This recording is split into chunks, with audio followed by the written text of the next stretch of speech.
Bien, pues continuando con nuestro curso, hablábamos anteriormente sobre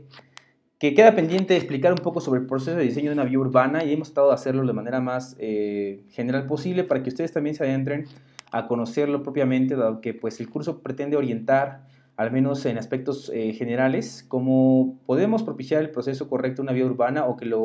como lo refiere la SEDATU de la manera más integral posible. Los principios que rigen el diseño de calles son cuatro. Es decir, generar desde nuestros propios conceptos de diseño calles incluyentes. Esto quiere decir interpretar la vulnerabilidad de los diferentes tipos de usuarios que existen. Ya habíamos hablado sobre cuáles son estos usuarios vulnerables, así como también cómo generar calles seguras a través de la famosa vigilancia natural, o también cómo proveer a la propia calle de aspectos indispensables que propicien el involucramiento de los ciudadanos para el autocuidado, así como el autorresguardo y la autoprotección. También hablaremos sobre el concepto de las calles sustentables, cómo generar estas variaciones y generar, por supuesto, espacios públicos intermodales, multimodales, que ayuden a generar ofertas diferentes en los modos de transporte, para que también podamos interpretar a las calles resilientes, o como también les habíamos hablado en algún principio, calles con sistemas medioambientales. Esto quiere decir cómo prepararnos como humanidad ante algún fenómeno, ya sea causado por la propia naturaleza o causado por el hombre, de tal forma que podamos ser resilientes como una sociedad que esté también apoyada desde sus propios espacios públicos. Esto quiere decir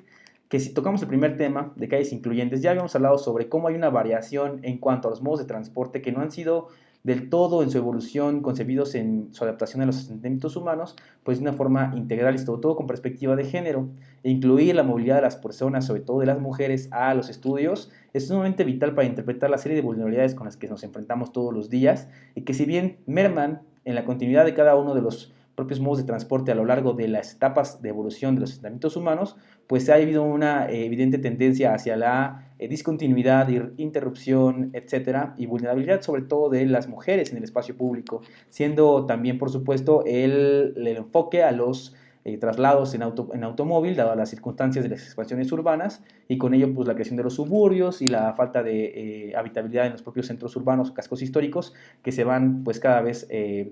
enfrentando a situaciones como la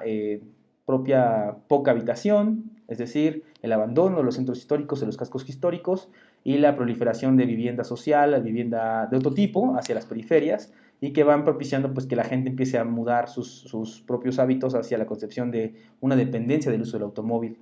Dentro de una encuesta importante que tenemos sobre la dinámica de las residuos en los hogares, ustedes recordarán que uno de los factores que nos dice el manual de calles que hay que tomar en cuenta es el INEGI. El INEGI hace diferentes encuestas a lo largo de los años, y en una de estas rescatamos que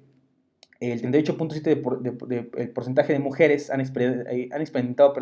algún tipo de violencia sexual en los espacios públicos o comunitarios. Es muy sabido ya últimamente que las mujeres hacen diferentes trayectos y es una movilidad sumamente diferente a la de los hombres. Esto quiere decir que también se ve vulnerada, además de su propia concepción por el sistema que tenemos de económico, político, social, etcétera. También hay una serie de vulnerabilidades que están viviendo y que están pues muchas veces desligadas a la propia planificación urbana.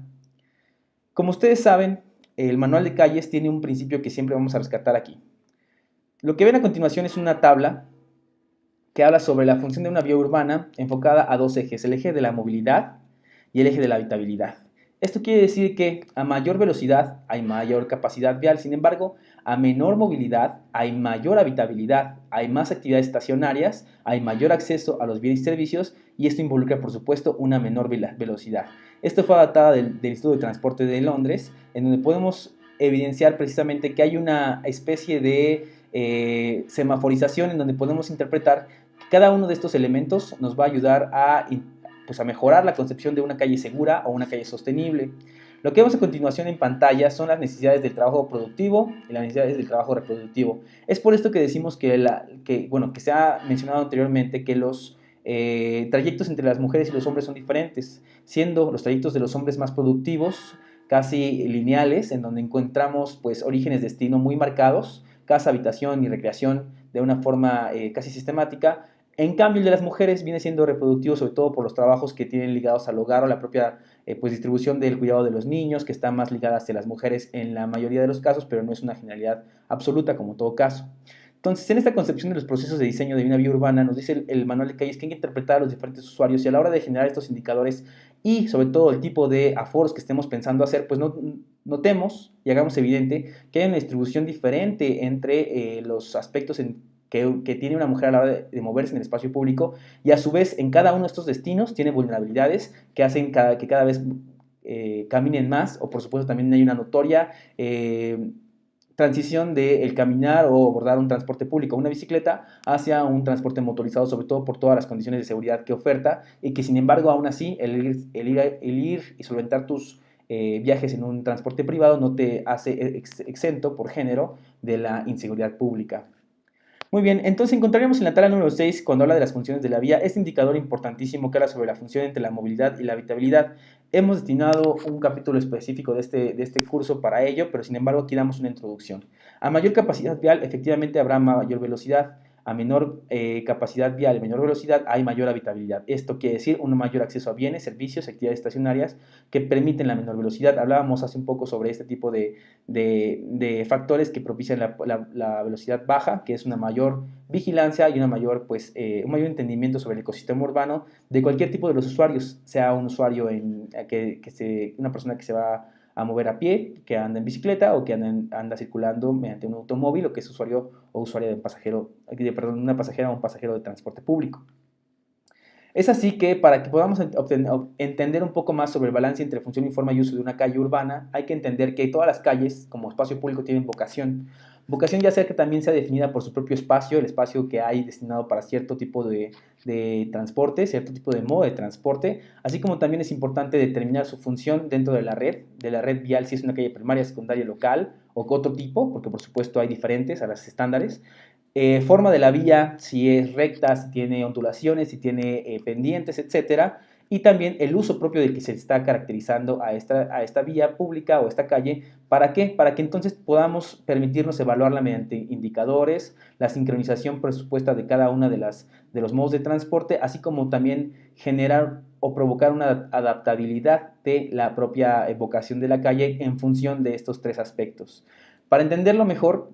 este manual nos ayuda a ilustrar mediante, una vez más, los dos ejes, el X y Y sobre movilidad y habitabilidad, que las vías primarias en los asentamientos humanos se caracterizan por precisamente tener una función de movilidad, es decir, las vías primarias son las que comunican y las que normalmente proponen mayores velocidades, ¿no? Por ejemplo, encontramos asentamientos humanos en donde hay 80 kilómetros por hora, 70 kilómetros por hora, 50 kilómetros por hora, 100 kilómetros por hora. Para que ustedes sepan, también muchas de las ciudades que están poniéndole énfasis a su diseño de calles están propiciando que las vías primarias estén consolidadas en 50 kilómetros por hora con base en mejorar los niveles y criterios de habitabilidad del resto de las vías. Las vías secundarias como bulevares o generalmente estas calles que contienen algunos camellones o estas líneas que van en medio de la sección de las calles y que delimitan de alguna otra manera los sentidos de los propios carriles, pues son las vías secundarias que generalmente están entre 50, 60, 70, 40 kilómetros por hora y por supuesto las vías terciarias que ya no son colectoras de estas vías primarias, sino más bien son las que van a conducir a los propios usuarios de las vías públicas hacia sus destinos, sobre todo a pues, las habitaciones, los equipamientos u otro tipo de destinos finales que tengan, ¿no? Siendo las propias calles locales o las vías terciarias como también se les conoce. Por supuesto que cada uno de estos están hechos para un tipo de usuario, es decir, las vías primarias generalmente el concepto de movilidad y el concepto de capacidad va propiciado más hacia los vehículos motorizados, las secundarias más hacia los vehículos de transporte público, las ciclistas y las peatonales están en un intervalo entre las secundarias y terciarias, dado que lo que está buscando es que en las calles que producen más habitabilidad pues permitan la mayor presencia de estos dos tipos de los modos de transporte que son principalmente los modos más vulnerables. Cuando hablamos de las etapas de un proyecto, haciendo énfasis ahora en el urbanismo táctico, dado que las etapas del proyecto también están vinculadas hacia los propios pasos que nos genera el manual de calles, sobre todo para entender el urbanismo táctico. ¿Se acuerdan de este mapeo de actores? Bueno, pues es importante cómo nosotros podemos vislumbrar en la conceptualización del urbanismo táctico que genera este propio manual, que antes que nada hay que saber por quién está desprendiendo el tipo de renovación, rediseño, transformación de calle, sean gobiernos o áreas específicas para generarlos, organizaciones especiales en políticas públicas, firmas de diseño, ciudadanos activistas o desarrolladores inmobiliarios, emprendedores, etcétera, que están buscando pues esto. Entonces, las etapas de diseño de una vía urbana también están ligadas al propio diseño e intervención de urbanismo táctico. Entonces, quisimos resumírselo de la siguiente manera. Perdón. Siendo que antes que nada nos propone el manual de diseño de calles, manual de calles, diseño vial para ciudades mexicanas, que hagamos una exploración principal del sitio. ¿Para qué? Para que identifiquemos la vida diaria, ¿no? Su actividad cotidiana, y con esto también nos propone que hablemos con vecinos, este mapeo de actores, esta vez georreferenciado aquí, para comunicarles qué se pretende hacer y qué se pretende llevar a cabo para intervenir, propiciar un diagnóstico. Hablábamos al principio del video anterior del paso a paso, cómo se tiene que analizar una calle, cómo se tiene que intervenir, cuáles son las herramientas con las que se cuenta, medir los niveles de servicio peatonal, servicio vehicular, también los formatos de aforos, definirlos de una manera específica, generar técnicas de observación, entrevistas, análisis de trayectorias, etc. Generar el anteproyecto, que es precisamente la propuesta de la vía urbana, del proceso de la vía urbana, y aquí es donde vamos a generar alternativas de solución a través de rediseño geométrico. También vamos a definir aspectos muy tangibles, como los materiales que se van a utilizar durante toda la intervención, perdón, y la gestión y logística. Esto quiere decir un programa en específico de los actores y de los materiales, recursos humanos, recursos materiales con los que se va a contar para hacer la intervención. Algunas de las imágenes más recurrentes que hemos visto sobre intervenciones de urbanismo táctico, pues está la iniciativa Panamá Camina, auspiciada por el Banco Interamericano de Desarrollo y también en colaboración con la Alcaldía de Panamá y el Gobierno de Panamá, en donde pues le cambia la vocación totalmente a la calle a través de un proceso de entendimiento de una vida urbana donde se identificó la tendencia o la resolución, se identificó mediante un diagnóstico cuáles eran las potencialidades del espacio público. Por supuesto, se llevó a una planeación de etapas de proceso y de intervención. Se llevó a un diseño, que ya pueden ustedes ver plasmado en esta dieta de carriles, como también le llaman a la hora de seccionar, y pues reducir el espacio enfocado al automóvil particular, el tránsito motorizado particular, de tal forma que a la hora de implementar y de evaluar, pues ya tenemos como unos de esos antecedentes, junto a la estación antigua de trenes de Panamá, pues una conversión absolutamente diferente de la calle como escenario público, en donde precisamente aquí es donde entramos a la parte de la seguridad y la sostenibilidad. ¿Cuál de estos dos escenarios ustedes creen que haya sido mayormente adaptado para que haya más vigilancia natural en las calles? Por supuesto que proveer de mayor infraestructura para las personas más vulnerables y que propicie e invite a caminar sobre todo, esos aspectos de comodidad y confort a través del diferente tipo de usos de materiales y colores, pues propicien una mayor presencia de personas en las calles y con esto actividades rutinarias que vayan complementando la propia vigilancia de la calle, ¿no? Otro ejemplo bueno es en Brasil, que hemos vislumbrado como una de las mejores intervenciones de urbanismo táctico, en donde pudimos ver toda una conversión. Ustedes podrán ver este video que estará alojado en nuestra propia carpeta, cómo la iniciativa global de calles genera una intervención que cambia totalmente el aspecto grisáceo de una calle hacia algo accesible, cómodo, confortable, legible, y que ayuda a mejorar la seguridad vial, que ayuda a potenciar la resiliencia y que busca que los espacios públicos, como son calles, dejen de tener este paradigma, sobre todo, de únicamente mover vehículos y soportar vidas humanas en sus actividades cotidianas, ¿no? ¿A través de qué? Pues intervenciones temporales, donde van a propiciarse pues, la reducción de carriles, entre otro tipo de buenas prácticas. Regresando a las buenas prácticas de diseño vial, ya habíamos tocado el tema de la calle 3 Oriente o Callejón de los Sapos en la ciudad de Puebla, donde está también alojado la Oficina del Laboratorio de Espacio Público en México, donde podemos ver una plataforma única que no tiene banquetas, tiene una amplitud en cuanto a el espacio peatonal delimitado por ciertos elementos naturales que no son los volardos tradicionales, sino son macetas, y con plantas y elementos vegetales. Entonces, este ecosistema de las calles, este ecosistema de calle, perdón, lo que hace es invitar al usuario a hacer que tome el eje principal de la vía urbana, del diseño urbano, y que el automóvil sea un invitado a este ecosistema, de tal forma que regresemos la habitabilidad, porque por supuesto un automóvil en este tipo de vías no puede superar los 40 km por hora, 30 km por hora, y pues ya en la práctica hemos observado que van a 20, 25, 30 km por hora, porque también le hemos conducido. Y bueno, así como estas, las calles peatonales también dan una buena oferta de actividades y de desprendimiento de actividades entre las personas, ¿no? Esto sobre todo porque nos permite la interacción visual entre quienes estamos habitando el espacio, y con esto también genera una serie de confort en cuanto a la permanencia del propio espacio público. Otra buena práctica que tenemos en México es la reconversión de la zona 30 de Guadalajara, una de ellas en donde también desaparecen los niveles, generando una mejor accesibilidad para personas que usan que transitan con carreolas, personas en silla de ruedas, y que los intervalos de cruce entre un punto A y un punto B también son reducidos a través de elementos como áreas de refugio peatonal, a través de estos volardos que propician pues, mayor seguridad y cierta distancia entre uno y otro para proveer de accesibilidad a cualquier tipo de persona, vaya con muletas o con cualquier tipo de dispositivo de asistencia técnica. Otro buen ejemplo de prácticas de diseño vial es permitir la transformación de las calles que cotidianamente están soportando